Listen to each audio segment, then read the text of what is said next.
In 1991, the body of a 36-year-old woman was raped and fatally stabbed.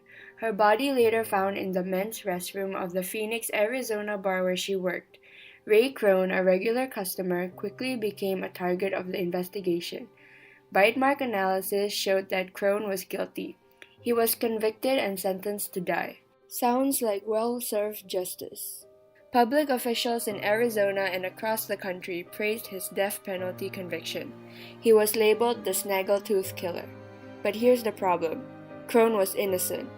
After 10 years on death row, DNA evidence revealed another man, who had a long record of sexual assaults, was the murderer. He was never investigated during the case. We nearly executed a man for a crime he did not commit.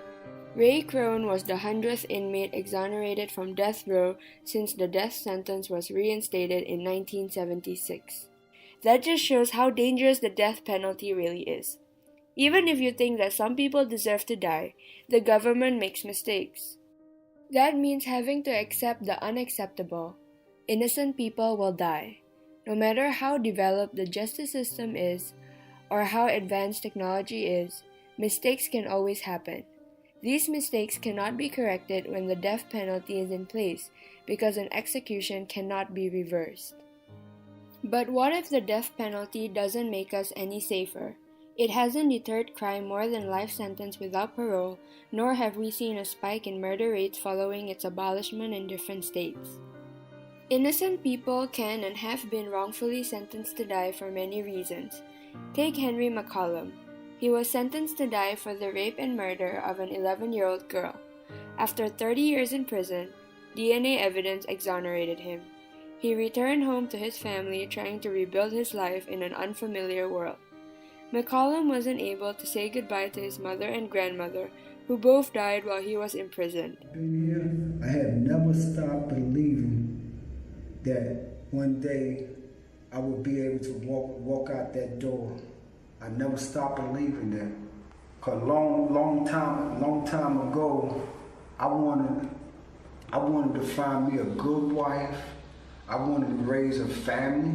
I wanted to have my own business and everything. I never got the chance to fulfill those dreams. Never got the chance because the people took 30 years away from me and they destroyed my life. Now I believe that God is going to bless me to get back out there. 30 years of his life was stolen from him because the police coerced the intellectually disabled teenager into giving a false confession and failed to investigate other suspects, including a man who confessed to a similar crime in the area less than a month after the murder. Because of mistakes like these, currently 156 people have been released from death row with evidence of their innocence, and 4.1% of defendants sentenced to die are innocent. Does that make you feel safe?